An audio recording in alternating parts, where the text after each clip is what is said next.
Capítulo 27. Cámpora al gobierno, Perón al poder.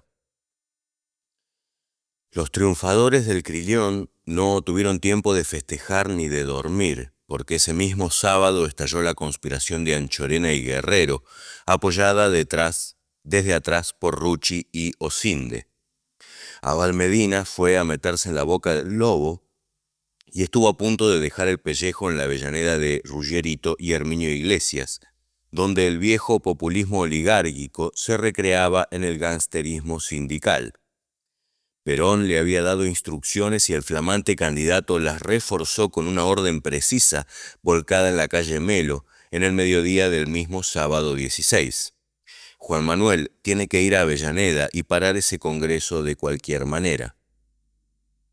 Era una misión inevitable pero temeraria. Los bandoristas bonaerenses, aliados con los fascistas del movimiento federal, habían apretado a los congresales justicialistas de la provincia de Buenos Aires para que el congreso partidario se llevara a cabo en el edificio de la UOM de Avellaneda. Una manera delicada de tenerlos reunidos en un ambiente hospitalario que los persuadiera de manera irresistible en favor de la fórmula provincial integrada por el estanciero Manuel de Anchorena y el propio dueño de casa, el cacique metalúrgico Luis Guerrero. El apriete era tan grosero que Lorenzo Miguel estaba realmente en contra y Rucci simulaba estarlo, aunque ardía en deseos de cobrarse la factura del Crillón. Para que todo fuera más evidente, el intendente de Avellaneda era, en palabras de Cámpora, un señor Otero muy vinculado al grupo metalúrgico, y el propio Lanuse tenía su base en la ciudad fabril, a través de don Ángel Taboada, padrino del inefable Cholo Peco y capo de la mafia distribuidora de diarios. Unos minutos antes de que Abal Medina recibiera la estafeta, Alejandro Díaz Vialet, delegado electoral del Consejo Superior en la provincia de Buenos Aires, había sido rechazado en la puerta de Italia 205, donde varios gordos con 45 al cinto le cerraban el paso a los enviados de la conducción nacional. Uno de ellos le había dicho al pulcro abogado cordobés: «Usted no pasa, llámelo a Camporita, dígale que venga por acá, que lo vamos a recibir como corresponde». Como ya era habitual en los congresos justicialistas, la policía parecía pintada en un telón. Abal Medina llegó al local de la UOM a las 3:30 de la tarde, acompañado por Santiaguito Díaz Ortiz y sus fieles de siempre, que no podían servirle de mucho ante la muchedumbre de matones que infestaban la calle Italia. No sin esfuerzo logró entrar e incluso hablar en el auditorio que parecía un cine de barrio. Desde la tribuna pidió a los congresales que aceptaran el principio de verticalidad. Todos estuvieron de acuerdo por aclamación, hasta que propuso al Congreso pasar a cuarto intermedio durante 24 horas. Allí estalló un quilombo de órdago, aún para los estándares del peronismo. Un grupo de congresales dirigido por Alberto Armesto empezó a gritarle: «Traidor, hijo de puta, conchudo, te vamos a romper el culo», mientras el propio presidente del Congreso, Tomás Argentino Real, se negaba a poner a votación una moción que atentaba contra la soberanía de esta asamblea. Simultáneamente, los fieles Mera Figueroa y Maldonado, apoyados por algunos congresales que no querían decorar el local con los sesos del secretario general, lo rescataron del escenario, le hicieron un pasillo de carne hasta la puerta y lograron sacarlo al aire libre, donde lo aguardaban nuevos peligros. Demudado, comenzó a cruzar la calle Italia, escoltado por sus amigos y tratando de mantener un ritmo ágil pero digno, hasta que empezaron a tirarle cascotes y uno de los custodios fue alcanzado en la nuca por una pedrada.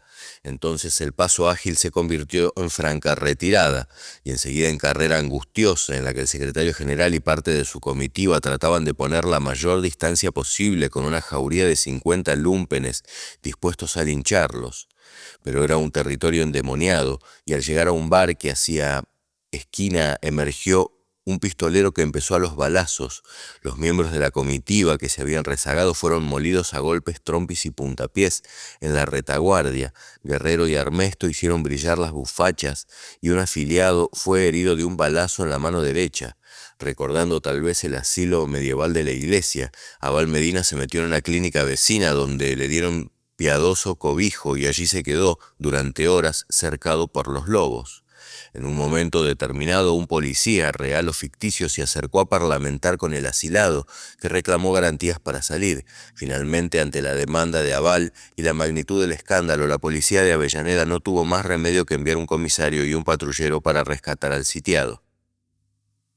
Por su parte, Díaz Ortiz había vivido su propia odisea, salió de la UOM detrás de Juan, pegado a la pared, y fue inmediatamente sobresaltado y asistido por un ángel de la guardia que dijo ser el congresal Raúl Álvarez Echagüe, quien le ofreció llevarlo hasta su auto donde esperaba al volante el chofer de su tío Díaz Vialet. Mientras abría la portezuela del coche, descubrió a través del espejo retrovisor externo cómo se acercaba trotando una patota comandada por Herminio Iglesias. Ni bien arrancó el auto de Díaz Vialet, Iglesias y los suyos se lanzaron a perseguirlos, asomándose por las ventanillas y disparando como en las persecuciones de Chicago de los años 30, solo que no era una película, y recién pudieron recuperar la calma al atravesar el puente Avellaneda y descender en el territorio seguro de la capital federal. Sus perseguidores regresaron a la sede de la UOM, continuaron el Congreso y proclamaron candidato a gobernador al doctor Manuel de Anchorena y vice a Luis Guerrero. Esa misma tarde, el secretario general del MNJ dispuso la expulsión de Anchorena ad referendum del Consejo Superior, que fue convocado por Cámpora de urgencia. El máximo organismo de conducción ratificó la inmediata expulsión de Anchorena, Real, Armesto y Ángel Castellano. Con relación a Guerrero, decidió primero hablar con Lorenzo Miguel para adoptar medidas uniformes. También se dispuso la nulidad del Congreso y la intervención al Partido Justicialista de Buenos Aires. Se designó interventor al coronel Fernando González y secretario de la intervención al doctor Oscar Cogorno, informó Cámpora en carta a Perón. Cogorno era hijo de uno de los oficiales peronistas fusilados el 9 de junio. Con igual celeridad se dispuso que las listas de candidatos del Frente se presentaran a través del Partido Conservador Popular y usando a los apoderados del Frejuli en el distrito alzado contra la conducción. Queremos destacarle, señor general, que las medidas tomadas han tenido como fundamento tanto la gravedad de los hechos ocurridos como la necesidad de no dejar la provincia de Buenos Aires y al frente sin candidatos ante la proximidad del vencimiento del plazo para la presentación de las listas.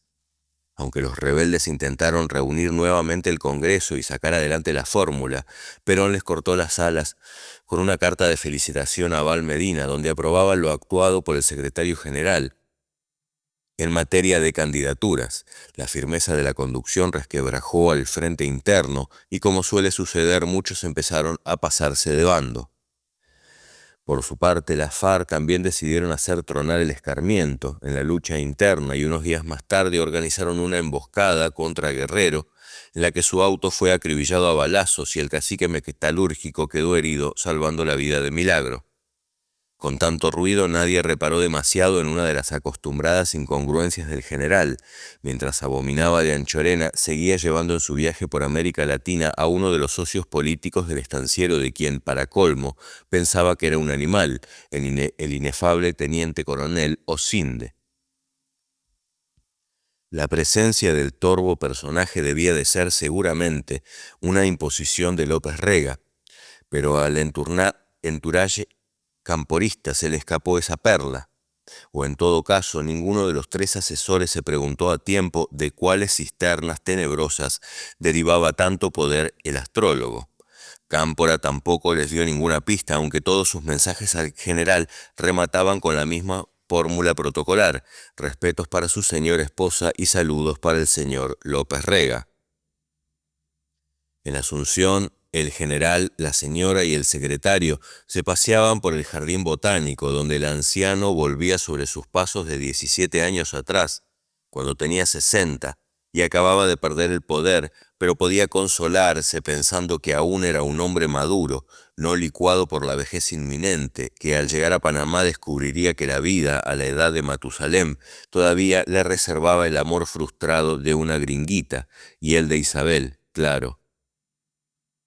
Detrás de ellos y de sus reuniones de trabajo iba un periodista joven e incisivo, vinculado a la izquierda peronista, que se había enamorado del papel de Saint-Just, aunque todavía creía en Perón y le había pedido una foto autografiada para su hijo. Horacio Berbisky tuvo un sobresalto anticipatorio en Asunción. Estaba sentado detrás del general y le descubrió una pelusa blanca que le crecía en la nuca, a escasos milímetros de su legendario pelo negro como ala de cuervo. Héctor Hijo, que había acompañado a su padre hasta Buenos Aires, viajó a Perú para realizar algunas consultas con el general. Al término de las conversaciones, Perón le dio una misiva para el padre, escrita en 5 minutos con letra alborotada y recuerdos gratos de Asunción y Lima. Héctor Cámpora Hijo le explicará lo que hemos conversado. Creo que usted debe meterle. No pierda tiempo en consultar. Lo felicito por cómo van las cosas. Dios ilumine a estas bestias. Unas horas antes, en Buenos Aires, los apoderados del Partido Justicialista y del Conservador Popular habían oficializado la fórmula presidencial del Frejuli ante el juzgado electoral del doctor Leopoldo Insaurralde. Lo habían hecho 2 días antes de que se venciera el plazo fijado inicialmente por el gobierno militar, que luego ampliaría hasta el 2 de enero, de manera totalmente parcial, para darle tiempo de completar las listas a la alianza republicana del brigadier Ezequiel Martínez.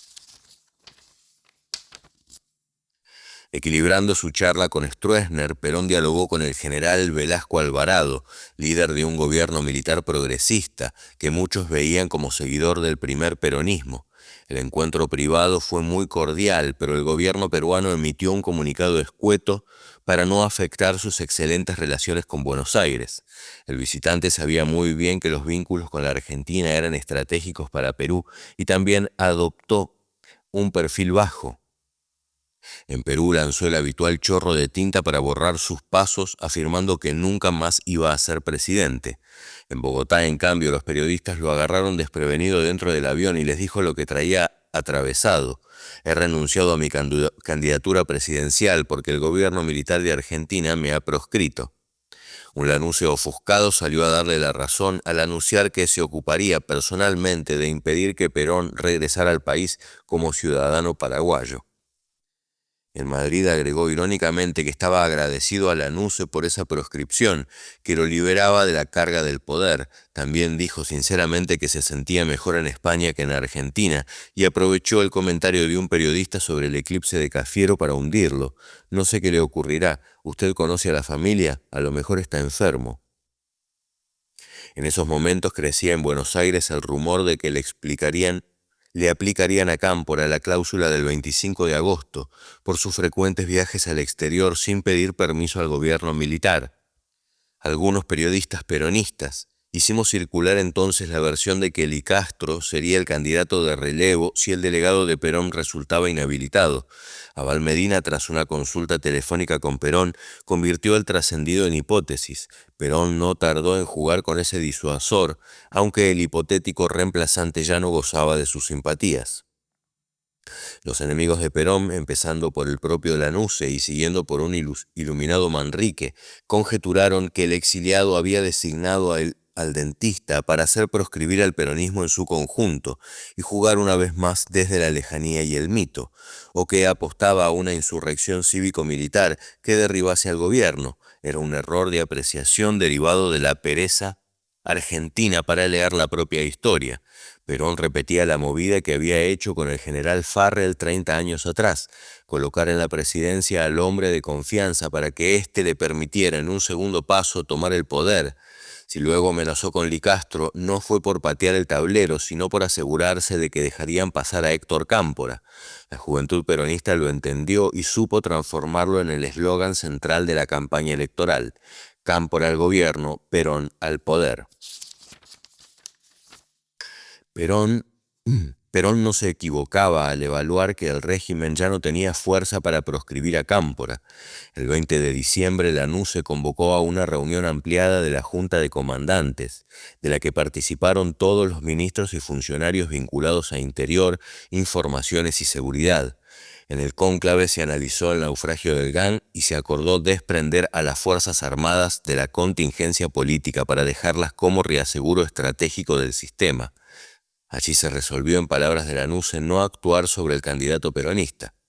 De todos modos, dejaron la espada de Damocles en manos de la justicia electoral, que demoró su resolución hasta el 18 de enero, 48 horas antes de que se largara la campaña electoral. Unos días antes, sin embargo, Cámpora tuvo una señal alentadora de lo que podía pasar con él mismo, cuando el juez electoral desestimó una acusación del fiscal.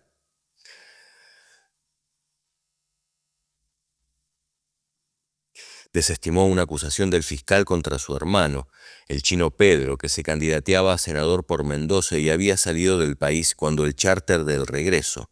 Lo que valía para el chino valía para él. Los apoderados del Frejuli, por su parte, acudieron a una chicana legal y recordaron que el delegado había notificado todas sus salidas a la Policía Federal.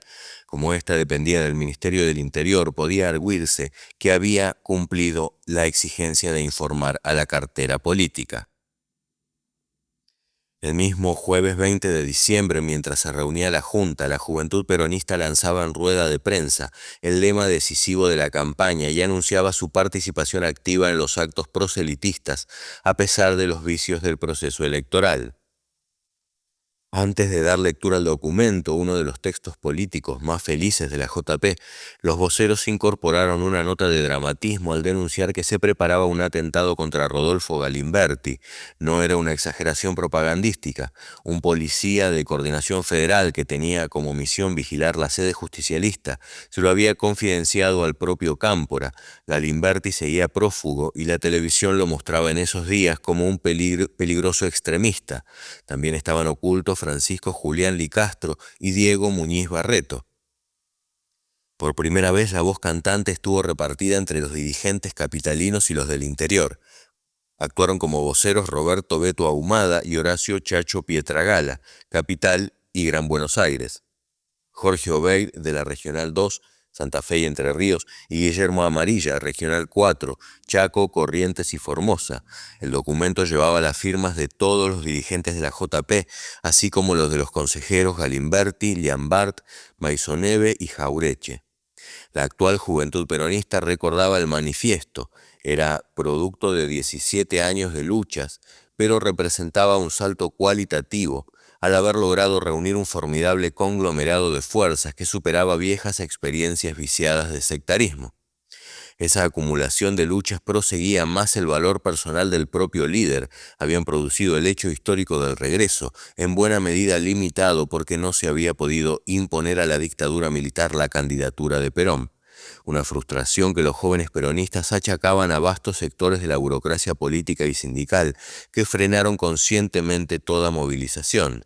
Paradójicamente, añadían, esos sectores se presentaron en el último congreso como ortodoxos duros e insistieron con la consigna Perón presidente, para forzar, en realidad, la abstención del peronismo. Una maniobra que Perón había revertido con la consigna de la no abstención y la nominación de Héctor J. Cámpora, una fiel garantía para este momento coyuntural. La Juventud Peronista concluía, en base a la lealtad a nuestro líder, apoya la candidatura del compañero Cámpora y haremos todo lo que esté a nuestro alcance para obtener el gobierno, pero bien sabemos que la cosa ahí no termina, por eso afirmamos, Cámpora al gobierno, Perón al poder. Todavía no era el tío, pero le faltaba poco. Por allí daba vueltas Pedro Cámpora, el creador involuntario del apodo, porque no decía mi tío, sino decía el tío, a la manera cuyana, y pronto se le pegó a miles de subversivos, que construían la política desde los afectos familiares. Cámpora es el tío, explicaba Dardo Cabo, porque es el hermano del viejo. El 9 de enero, el candidato que puertas adentro del movimiento continuaba sintiéndose el delegado, envió a su mandante el informe mensual de actividades dedicado al tema de las candidaturas, que eran 3.600 en todo el país. Era una larga enumeración de maniobras, zancadillas y pleitos, relatados con modestia a veces excesiva, en el afán de no parecer que se mandaba la parte. Omitía la riesgosa operación de ingeniería política que habían llevado a cabo junto con Abal Medina. El joven secretario general, que había trasladado su domicilio y cuartel general a un departamento de Callao y Quintana, donde había vivido de recién casado, continuaba trabajando en el tema de las candidaturas cuando Cámpora envió el informe. Tuvo indudables aciertos y cometió algunos errores que, al decir de los asesores, les traerían más de un dolor de cabeza. Abal Medina se defendería diciendo que algunas decisiones equivocadas, criticadas como iniciativas de un recién llegado, fueron en realidad órdenes de Perón. A contrapelo de Galimberti y los montoneros, Abal tejió una excelente relación con Lorenzo Miguel, con quien trató de encontrar una solución al conflicto de la provincia de Buenos Aires. Lorenzo le echó la culpa a Rucci por haber impulsado a Manuel de Anchorena y ratificó su decisión de apoyar a la conducción.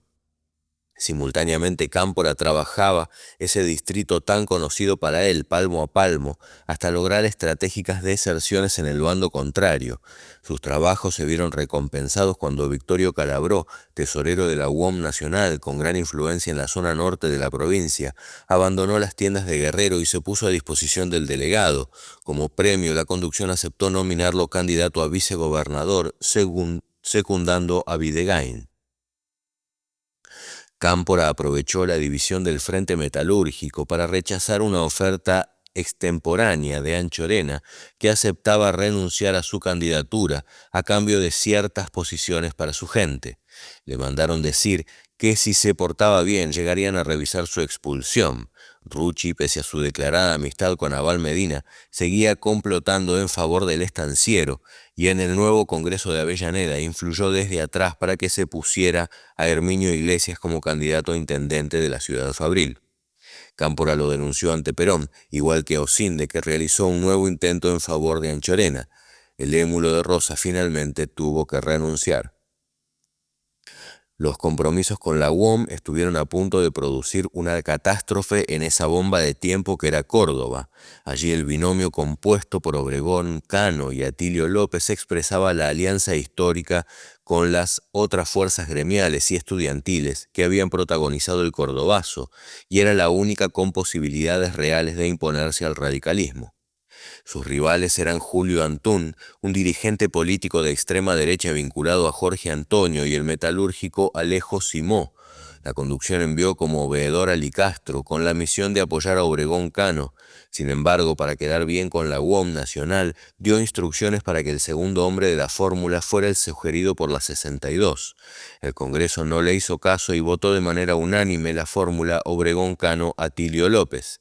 Nuevamente Abal y Lorenzo debieron hablar con el petizo para hacerle ver que esta vez el realismo político se inclinaba a la izquierda. Para subrayar su buena letra, Rucci declaró en esos días: Abal Medina es la conducción táctica más amiga del sindicalismo que haya tenido el peronismo. En el forcejeo de las candidaturas, la JP se dejó ganar algunas batallas que, tiempo después, tendrían un costo muy alto. Uno de los candidatos a diputado por la ciudad de Buenos Aires, que iba en los primeros puestos de la lista, era el padre Mujica, y se suponía que estaba allí en representación de la tendencia, para no decir abiertamente de la juventud, de la cual a sus 40 años podía considerarse reglamentariamente fuera. Obligado por una prohibición del arzobispo de Buenos Aires, Monseñor Juan Carlos Aramburu, Mujica declinó el ofrecimiento. En una declaración para La Opinión dijo que lo hacía también por el trabajo villero y un compromiso de los sacerdotes del tercer mundo de no aceptar cargos públicos. A propuesta del propio Cámpora, el puesto de Mujica fue cubierto por Carlos Gallito, el telefónico que trabajaba con Lorenzo Miguel. El perejil Betanín maldijo la blandura de la JP y la Orga, que habían cedido ese puesto a los metas, sin conseguir nada a cambio, para facilitar las trenzas que arma Juan Manuel. También criticó la decisión del propio Mujica, porque en su calidad de representante de un sector social tan importante como son los curas del tercer mundo, tenía una misión a cumplir que va mucho más allá de la Villa de Retiro. El secretario general, por su parte, respondía a estas críticas con que había un toma y daca, y él debía cumplir con Lorenzo para llegar sin fracturas a la elección. y fue fiel a ese compromiso con el líder metalúrgico en varias oportunidades. También en Capital, las 62 habían puesto para el primer lugar de la lista de diputados al bandolista Paulino Niembro, que fue impugnado exitosamente por Roberto Digón, del gremio del tabaco. Los representantes de la 62 abandonaron ofendidos el Congreso y los combativos aprovecharon para elegir, en lugar de Niembro, al dirigente de Navales Ricardo de Luca. Cuando Abal Medina se enteró, se reunió con De Luca para persuadirlo de que debía renunciar, porque su puesto correspondía a las 62 organizaciones. De Luca no le hizo caso. En cambio, la conducción pudo festejar con los combativos y la JP la defenestración de Rogelio Coria. El próspero albañil que tenía campos en el Paraguay renunció a la mesa de la 62 en protesta por las candidaturas del Frejuli, que marginan al movimiento obrero. Coria criticó a la conducción táctica y denunció con el lenguaje de los servicios la infiltración en el justicialismo de agentes ideológicos que tratan de desvirtuar su doctrina nacional y cristiana.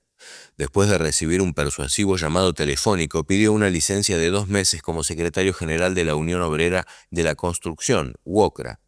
La licencia no le fue aceptada, fue expulsado y relevado por Segundo Palma. Decidió alejarse del país para meditar. Al día siguiente de su expulsión, la 62 le ofrecieron un almuerzo al candidato, al que asistió afectuoso José Ignacio Rucci. Según Abal Medina, la remoción de Coria la organizaron con Miguel y Rucci a espaldas de don Héctor. Basándose en un compromiso con los aliados frentistas, Abal Medina logró colocar a su amigo Marcelo Sánchez Sorondo en el segundo lugar de los candidatos a senador por la capital federal, debajo de Alejandro Díaz Vialet. La decisión, comprensible desde la óptica amistosa, solo sirvió para lanzar la carrera política del radical Fernando Chupete de la Rúa, rival de Sánchez. Sorondo en esas elecciones, la designación del nacionalista maurraciano, provocó irritación en la tendencia porque se descontó que alejaría al electorado progresista de la capital y espantaría a todos los votantes de origen judío. En Santiago del Estero, el secretario general enfrentó al neoperonista Carlos Juárez, a quien Perón odiaba, y proclamó a Francisco López Bustos, un médico de impecable saco blanco, pero carente de carisma. Su corazón, diría mucho después, estaba con Abraham Abdulahab, un viejo líder de la resistencia, pero no pudo imponerlo porque Perón lo vetó. Cámpora, por su parte, pagó tributo a esa ley de la política que consiste en favorecer a los que nos van a negar antes de que cante el gallo, y sacó de la galera a Ítalo Luder, que llevaba largos años de oscuridad, para hacerlo candidato a senador por la provincia de Buenos Aires. También aprobó con Raúl Lastiri ocupase el tercer lugar de los candidatos a diputados metropolitanos y metió en la lista al fiel Desperbaches. La ley tuvo excepciones con los partidos frentistas. El delegado hizo cumplir escrupulosamente el porcentual de cargos electivos ofrecidos a los aliados, y estos le respondieron en las buenas y en las malas. En algunos casos, el respeto por los frentistas generó conflictos con los de casa, como ocurrió en Santa Fe, donde el Frejuli llevó como candidato a gobernador al desarrollista Carlos Silvestre Begnis, obedeciendo a una sugerencia del propio Perón. En Mendoza, el Congreso justicialista designó candidato a gobernador a Pedro Cámpora, pero hubo fuerte oposición y debió ceder la nominación en favor de Alberto Martínez Vaca. A cambio, el chino aceptó postularse como senador. De todos modos, a pesar de las situaciones conflictivas que llegaron a la justicia electoral o terminaron en cismas, y en más de una candidatura peronista o neoperonista, como ocurrió en Santa Fe, Formosa, Tucumán, Santiago del Estero, Neuquén y Chubut, la tormenta interna parecía conjurada. El delegado pudo anotar en el informe al general los nombres esperados. Al llegar a La Rioja, escribió, se proclamó como candidato a gobernador al doctor Nemem. Sí.